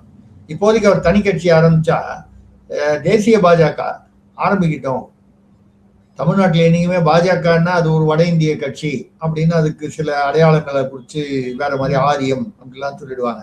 இது ஒரு பழக்கி வச்சுட்டாங்க ரொம்ப வருஷமா. அப்போ அண்ணாமலைன்னா ஏத்துக்கிறாங்க, இளைஞர்கள் மத்தியில ஒரு வரவேற்பு இருக்கு. ஒரு தனி கட்சியை ஆரம்பிச்சு அவர் டெவலப் பண்ணி வரும்போது 2029 பாஜக இப்போ ஒரு காலத்துல ஏதோ ஒரு 1999 2004 வாஜ்பாய் அவர்கள் இருக்கும்போது திமுகவுடைய கூட்டணி வச்சாங்க. அரசியலில் நிரந்தர எதிரியும் இல்லை நண்பனும் இல்லைன்னு சொல்லுவாங்க. அந்த மாதிரி அண்ணாமலை கட்சி வளர்ச்சி பெற்றால் பாஜக 2029 அவரோட கூட்டணி வைக்கலாம் அப்படின்னு நினைக்கலாம். அதாவது நான் வந்து யூகங்கள் தான். அவர் வந்து உண்மையை அதாவது சரியான நேரத்தில் சரியான தகவலை அவர் தான் வெளியிடணும் அதிகாரப்பூர்வமாக. இந்த நீங்க சொல்ற அந்த கொடி கட்சி எல்லாம் உண்மையா, அந்த தகவல் உண்மையா என்பது எவ்வளவு நாள் அவரும் வந்து சும்மா இருக்க முடியும்? இல்ல இது இல்லைன்னா அது மறுக்கணும் இல்லையா? இல்லைன்னு ஒரு கால் மறுத்துட்டாருன்னா அப்போ இந்த தகவல் உண்மை இல்லைன்னு நம்மளும் எடுத்துக்கலாம். இது அடுத்த ஒரு வாரத்துக்குள்ள ஒண்ணு அவரு ஆமாம் உண்மைன்னு ஏற்றுக்கொள்ளணும், இல்ல மறுக்கக்கூடிய ஒரு சூழ்நிலை இருக்கும். என்னை பொறுத்தவரை அண்ணாமலை என்ற அந்த ஒரு இதுக்கு ஒரு இளைஞர்கள் ஒரு ஃபாலோவிங் இருக்கு. அவர் பாஜக இருந்தார்னா பாஜகவுக்கு அது நன்மை. தனி கட்சியாக வந்தால் பின்னால் ஒரு கால் பாஜகவுடனே அவர் வந்து ஒரு உறவு வைத்துக் கொண்டால் அதுவும் ஒரு வகையில் எல்லா கட்சியுமே பாஜக பல மாநிலங்கள்ல வந்து பிராந்திய கட்சிகளோட கூட்டணி வச்சுதானே இருக்காங்க. 19 இடத்துல நேரடியாகவும் 5 மாநிலங்கள்ல நினைக்கிறேன் கூட்டணி ஆட்சியும் நடத்துறாங்க. அப்போ கூட்டணி அப்படிங்கிறது ஒன்றும் பெரிய அதிசயம் இல்லை பாஜகவை பொறுத்தவரை. அது என்ன நடக்குதுன்னு பொறுத்திருந்து பார்க்க வேண்டும். ஏன்னா தமிழகத்தோட ரொம்ப ஒரு முக்கியமான பர்சனல் பிரச்சனை வந்து மும்மொழி கொள்கை. ஸோ அந்த கொள்கையில வந்து இப்ப அண்ணாமலை நான் தமிழக பக்கம் இருப்பேன் அப்படிங்கிற மாதிரி மும்மொழி கொள்கையை வந்து இப்ப திணிக்க கூடாது அப்படின்னு அவர் சொல்லியிருக்கிறதுனால அந்த ஒரு சந்தேகம் வலுப்பெறுறது.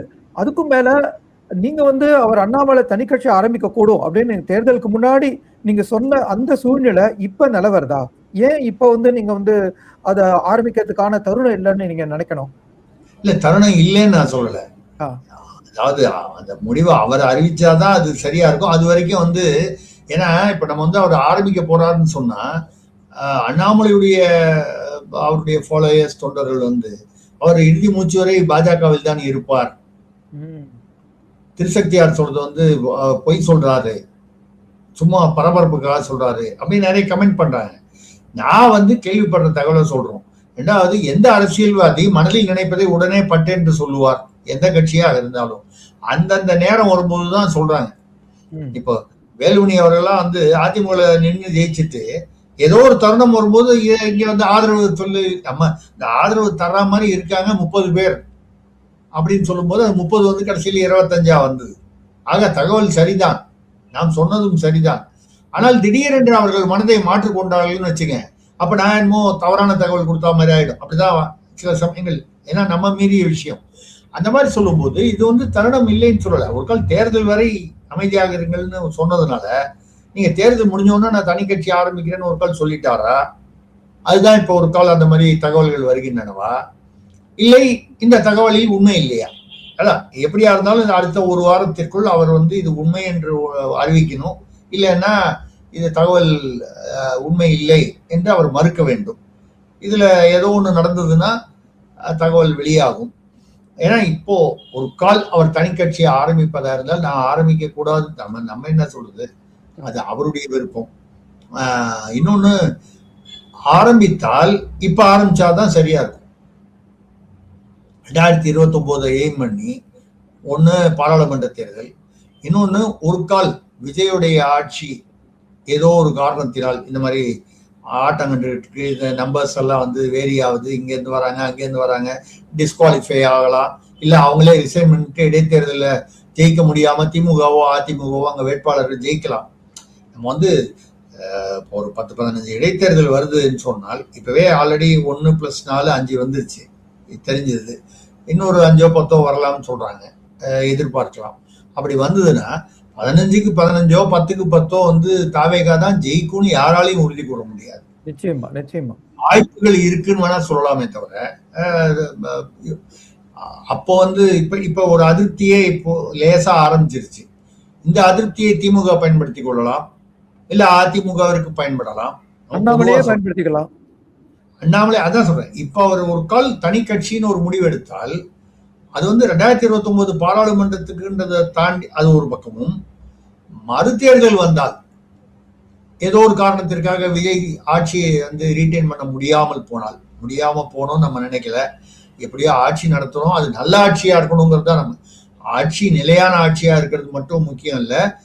திமுக ஆட்சியில என்னெல்லாம் குறைகள் இருந்ததோ, என்னெல்லாம் ஊழல், லஞ்சம், மற்ற குற்றங்கள்லாம் இருந்ததோ அது இங்க இருக்கக்கூடாது அல்லது குறைவாக இருக்க வேண்டும் என்பதுதான் நமது எதிர்பார்ப்பு. இல்லைன்னா அதுக்கு பேசாம திமுகவே இருந்துட்டு போயிருக்கலாமே அப்படிங்கிற எண்ணம் மக்களுக்கு வந்துவிடும். அந்த வகையில் அப்ப அண்ணாமலைக்கு இது ஒரு மறுதேர்தல் வருதுன்னா அதுவும் ஒரு பெரிய வாய்ப்பு. அதுக்குள்ள அவர் தனி கட்சி ஆரம்பிக்கும் பட்சத்தில் அதை ஓரளவுக்கு வளர்த்து கொண்டு போகலாம். ஏன்னா இப்ப தமிழ்நாட்டில் பாஜக என்பது இப்போ அண்ணாமலை அளவுக்கு ஒரு பெரிய ஒரு ஃபாலோயிங் உள்ள தலைவர் வேற யாரும் இல்லை. ஏற்கனவே இருந்த தலைவர்லாம் 4 பேர் இப்போ எம்எல்ஏவா நின்று அவங்க வெற்றி வாய்ப்பை இழந்திருக்கிறார்கள். அவங்கள யாரையும் மாநில தலைவராக போட்டு இல்லை இளைஞர்கள் இருக்கிறார்கள். இப்போ அஸ்வத்தாமன் இருக்கிறார், வழக்கறிஞர் அஸ்வத்தாமன். அப்புறம் எஸ்டி சூர்யா இருக்கிறார். அப்புறம் இன்னும் ஆனந்தன் ஐயா சாமி தென்காசியில் நின்று தோத்து போனார். அவர் கூட ஒரு யூஎஸ்ல இருந்துட்டு வந்த என்டர்பிரனர், விஷயம் தெரிந்தவர் என்று அவருக்கு ஒரு இளைஞர், துடிப்பானவர் அப்படிலாம் அந்த மாதிரி இருக்காங்க பாஜகலையும். பட் யார் இருந்தாலும் யாரை கொண்டு வந்தாலும் மறுபடியும் வளர்க்கணும், கட்சியை அந்த அளவுக்கு வளர்க்கணும். அண்ணாமலையாக இருந்தால் பாஜகவிலேயே அவர் தொடர்வதாக இருந்தால் அவருக்கு கொஞ்சம் இது மற்றவங்களோட புதுசா யாரோ வர்றவங்களோட அவருக்கு கொஞ்சம் ஈஸியா இருக்கும். ஏன்னா ஏற்கனவே மாநில தலைவராக இருந்திருக்காரு, அவருக்கு ஒரு பெரிய ஃபாலோயிங் இருக்கு, அவர் மீது ஒரு எதிர்பார்ப்பு நம்பிக்கை இருக்கு. ஸோ அவர் பாஜகவில் தொடர்ந்தாலும் அவருக்கு அது ஏதோ ஒரு வகையில் பாஜகவுக்கும் நன்மை, அவருக்கும் நன்மை. தனி கட்சி என்று வந்தாலும் என்னை பொறுத்தவரை he will do well அப்படிங்கிற எதிர்பார்ப்பு இருக்கு, நம்பிக்கையும் இருக்கு. அதை தாண்டி பார்த்தீங்கன்னா அன்னைக்கு வளர்ந்தா அன்னைக்கு இதே சந்திரபாபு நாயுடு அவர்கள் ஏதோ ஒரு பீரியட்ல பாஜக கூட்டணியிலிருந்து வெளியேறினார், சைடுக்கு போனார். அப்புறம் இந்த தடவை திரும்பி இங்க வந்துட்டார்ல, முழுமையா வந்துட்டாரு. அப்ப அரசியல்ல எல்லாமே சாதாரணம். அந்த கவுண்டமணி அரசியல் இதெல்லாம் சாதாரணம் அப்பான்னு கவுண்டமணி ஒரு படத்துல சொல்லுவார். அந்த மாதிரி அது அப்படி நடக்கக்கூடிய ஒரு சூழ்நிலை அண்ணாமலை விஷயத்திலும் நிகழலாம். ஆனால் நம்ம என்ன சொல்றோம்னா, இப்போ இருக்கக்கூடிய விஜயோட ஆட்சியிலையும் இதே மாதிரிதான் திமுக ஆட்சி போலதான் குற்றங்களும் குறைபாடுகளும் இருக்கின்றன என்றால் மக்கள் அப்ப வேற ஒரு மாற்றத்தை எதிர்பார்ப்பாங்க. அங்கதான் முக்கியமான விஷயம். ஆமா, வேற ஒரு நல்ல புதிய மாற்றத்தை எதிர்பார்ப்பாங்க. அந்த மாதிரி சூழ்நிலை அண்ணாமலைக்கு சாதகமாக அமையலாம். அதுதான் என்னுடைய கருத்து. நேயர்களே, உங்க கருத்துக்களை நீங்க கமெண்ட் செக்ஷன்ல பதிவிடுங்க. ரொம்ப பல சுவாரஸ்யமான விஷயங்களை திரு சக்தியார் அவர்கள் நம்மளுடன் பகிர்ந்து கொண்டிருக்கிறார். மீண்டும் அவருடன் சந்தித்து இதே கேள்விகளுக்கு பதிலை மீண்டும் பெறுவோம். அதுவரை நன்றி, வணக்கம். வணக்கம் சார். வணக்கம், நன்றி.